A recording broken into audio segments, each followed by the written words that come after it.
So this is Halloween 2022, and there's some people screaming somewhere off in the distance. It's my living room window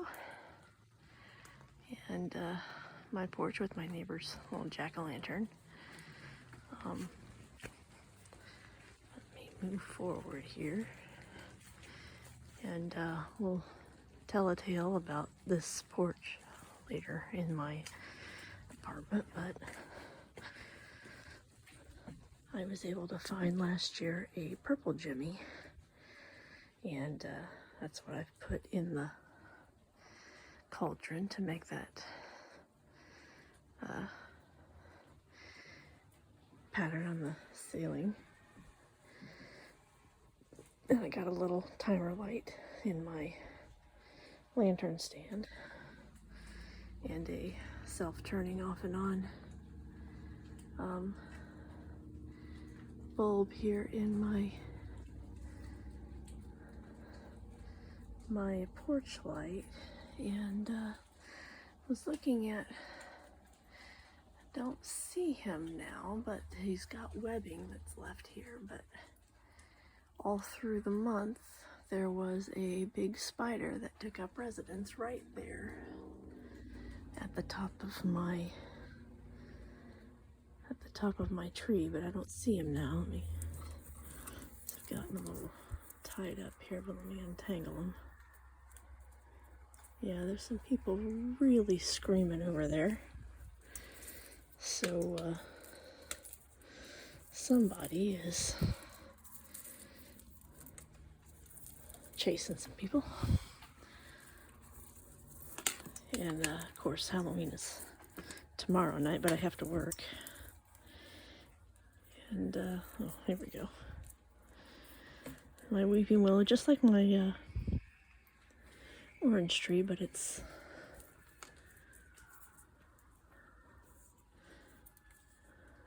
a lot more subdued. Of course, the purple does that. It has a little bit more of a subdued appeal. And here I just put my spooky sign on with my doorbell, which you've seen before, and stuck with the spider theme in here.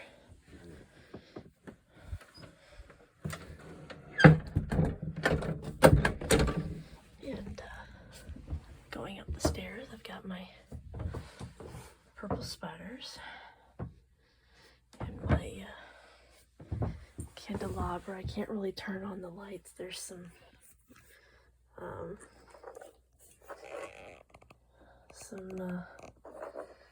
twigs there, but my light's out here in the stairwell, so I can't really shed any light on that.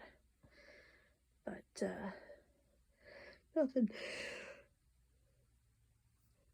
nothing too extreme in here, just a simple fare. This year the main theme in my living room is pumpkins, jack-o'-lanterns, and I've noticed a couple other places and other houses where the jack-o'-lanterns were the theme too. This was the big focus right here, and I'm going to turn on the lights here so we can really see it. But I got my sticks from the cemetery and got them all over the ceiling with hooks, and then wove them over with orange lights and my good old reliable orange spider lights, which are my favorites at Halloween, and then dangled all of these little leaves and some white creepy cloth to give it a more autumn feel. It still has that sprig, little tiny splash of Halloween, but it's autumn really. And I put that old broken lantern up there with There actually is a candle in there, but I can't, I haven't lit it. But turned out really well. Finally found something I've been looking for years, and that is a jack-o'-lantern patch wall cover. I found this one at Party City early on in the season, and absolutely had to have it. It's what I was looking for when I bought the other one with the blood-covered jack-o'-lanterns, which I was not happy with, and this is more what I wanted. The trees are a little bit of a problem. I don't think that they're necessary, but it is what it is. But at least it's not blood-soaked jack-o'-lanterns. So, again, keeping with the harvest thing, I did a lot of these fall covers, and I added a ribbon to that one to cover the connection, but put my give thanks one. So really I could leave most of this stuff up for through Thanksgiving too. Have my my little sheep picture, beheaded sheep that Emily painted when she was younger. But you can see it's all fall leaves and that kind of thing. Same with the treatment of the organ. Put the orange tree with its candelabra and everything, and it still has, I mean, it still has autumn that blends in with the Halloween, but it's not strictly speaking Halloween. And I really could leave that up for the entire Thanksgiving season, because it doesn't really offend anything. Here I've got, I love this pairing. I did it first last year in the dungeon in the bedroom, and I really just love it. So I may continually put the owl up there to really make an architectural point there with the with Jack. Found this grapevine here. I think it was at Joann Fabrics, and it's oval, which I'd never seen an oval before. I'd seen plenty of rounds. I'd even seen heart shape, but this one was oval, which I thought was very interesting. So I went ahead and grabbed it, and even the clerk, when she was checking out, commented on the unusual nature of it, and it turned out to be a nice circular place to put just a little gathering of stuff in the middle, and it sits really nicely on that runner. It's a good size for it, so that worked out really well. Decided to do a little pumpkin patch since I was doing jack-o'-lanterns. I found these little tiny pumpkins and this little vine bit at the dollar store, and of course I went to the cemetery to get these crazy little trees. Of course they're not trees, they're just little tiny gnarly branches from my favorite bush out in the cemetery, and of course they're up here too, and they're in the stairwell in that vase that's in there. But once I got the pumpkins and all that vine in there, it actually is pretty cute. I don't really know what the green is other than, you know, kind of forest wooded area just on the edge of that pumpkin patch, so it doesn't really signify anything particular. But in order to keep it within the more benign look of the autumn in here, I didn't want it to be anything as severe as bubbles. So I just did that, and it actually did turn out okay. And of course I put my jack-o'-lantern covers on my lamps, so that they blend in and yet still give light, but blend in with the atmosphere in here. So it turned out very well. Did not decorate the hallway at all, or the bathroom. I did a wonderful highlighter set here in the kitchen. Bart sits up there. He doesn't have his batteries in, so he won't frighten Rose. But made the whole thing really, and it really does work. I keep having to fight this. I keep having to adjust that thing because it keeps vibrating to a point where it buzzes really loud. But I got some little glow-in-the-dark bats and spiders to help with this kind of thing. Also had this gel. There's a green one, there's a yellow one too, but the yellow didn't do very well with the green. And then up here, the orange is absolutely fabulous up there. That really continue to glow in the dark even after you shut the lights off.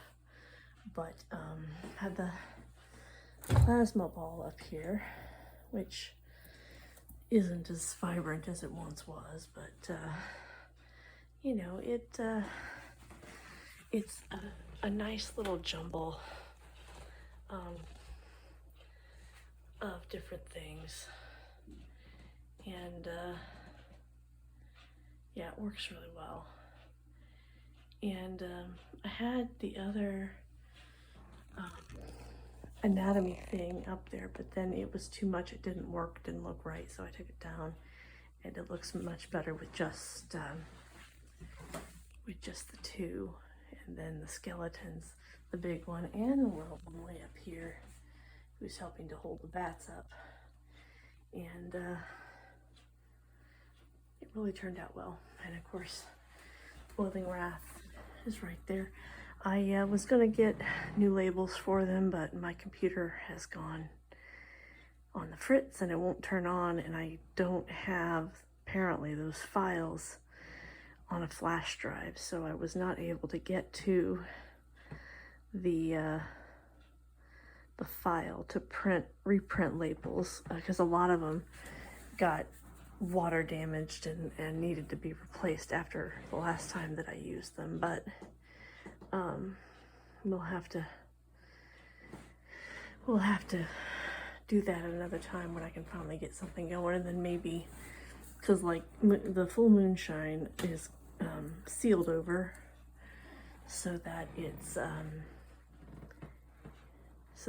not subject to the liquid, but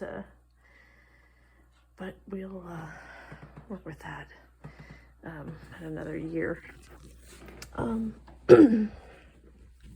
So let me turn this off so you can see that I've got the projector running with the ghosts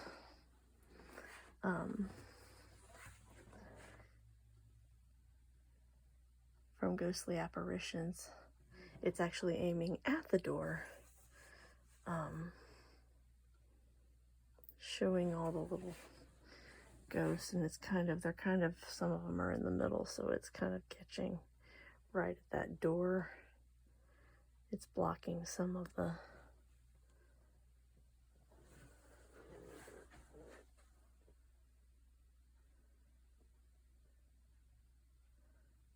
you can see the ghosts are there. And so, little backstory now about the about these lights that are in here. I'll go ahead and open this up. So the bedroom doesn't have a whole lot, but it does have these curtain lights, which I found early on at Lowe's. And you can see they span the whole width of the bedroom wall. They actually were originally on the front porch, and the neighbor complained to the landlord under the presumption that the front porch belonged to her, which is not the case and never has been. And the landlord told me I did not have to take them down because they were along the edge and they looked really good. But just out of kindness and to keep peace, I went ahead and took them down from the front porch, and I put them in here, which ended up kind of being a good thing because I didn't really have a design for in here at all. And this is just enough to be a wow and be purple and a little on the Halloween side without really my having to put much effort in it. So the only thing is that if I'm trying to sleep, then I have to wear my little sleeping mask because some of it gets to be, as you can see, a little bit bright. But other than that, it's been pretty satisfactory. Boys are dressed up in old familiar costumes, nothing extraordinary, but I didn't do too much with Halloween this year, at least not in every room. This room I really went all out in getting the wall done. I did orange this year, as you can see, to match the scene setter, but the living room looks amazing and not overly scary, and that has been a really good theme here. All the burgundy goes in pretty well, and even the chimes, and that is Halloween 2022.